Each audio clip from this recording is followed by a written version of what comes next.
Riset dari Deloitte menunjukkan adanya perubahan perilaku atau pola belanja konsumen sebelum pandemi, pada saat pandemi, dan setelah pandemi.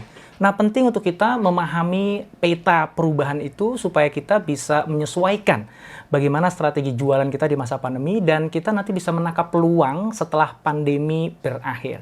Seperti apa sih perubahan perilaku dan pola belanja itu? Yuk kita temukan di video berikut ini.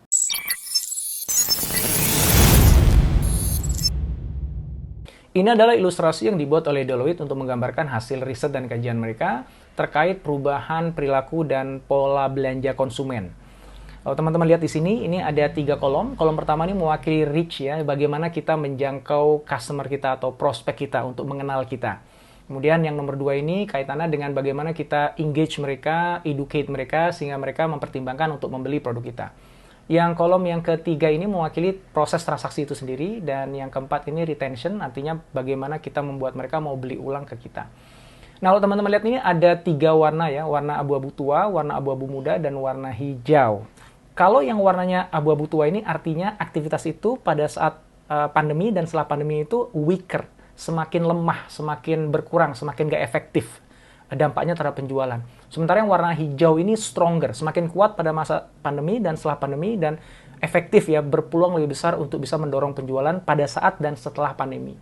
Kalau yang warnanya abu-abu muda ini artinya ya itu sama aja gitu, mau sebelum pandemi, pada saat pandemi, dan setelah pandemi itu sama gitu. Dan kalau teman-teman lihat, ini kan simpel lagi nih, untuk aktivitas yang warnanya abu-abu tua ini kurangin deh gitu. Segala sesuatu yang katanya dengan store, ini kurangin aja, yang ada physical ya, ada ini store lagi, store lagi, store lagi, kemudian ini ada iklan luar ruang tuh kurangin aja karena itu nggak efektif lagi sekarang.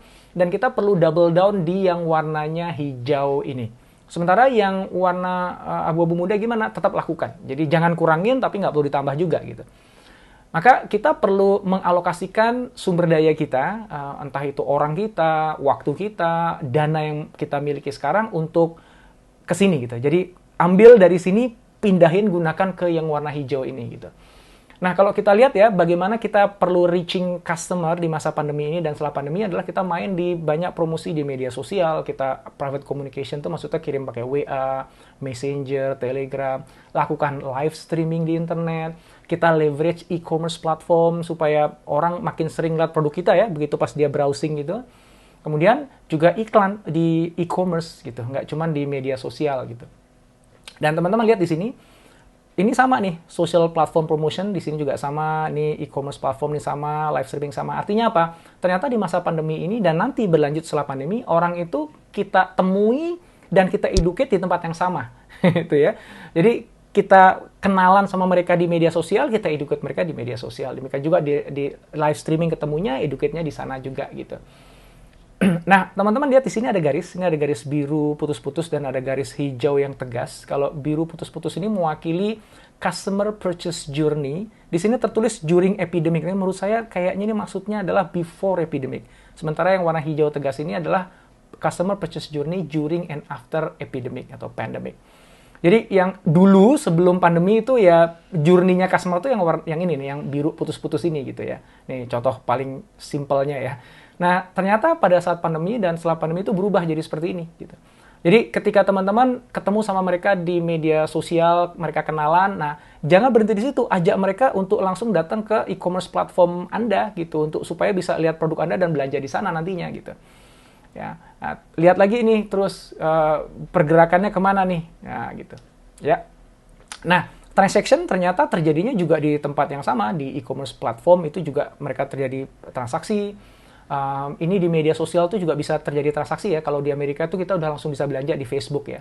Dan live streaming platform tuh juga ada yang bisa memfasilitasi transaksi di sana. Intinya adalah semua transaksi itu terjadinya dalam online di situ. Kemudian kalau retention, teman-teman lihat di sini, ini relatively sama ya, mau sebelum pandemi, pada saat pandemi, dan setelah pandemi kurang lebih sama lah strateginya. Nah, kesimpulannya gimana teman-teman? Ini sengaja saya tidak terlalu dalam membahasnya, cukup memberikan gambaran umumnya aja. Kalau teman-teman pengen tahu lebih lanjut dan detail, silakan nanti lihat di deskripsi, itu ada link dari artikel Deloitte terkait dengan ini. Anda bisa download juga report lengkapnya di sana.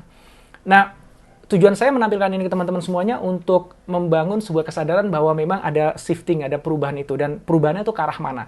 Dan yuk mulai sekarang kita alokasikan waktu, pikiran, tenaga, dana yang kita ada ke yang warna hijau ini deh.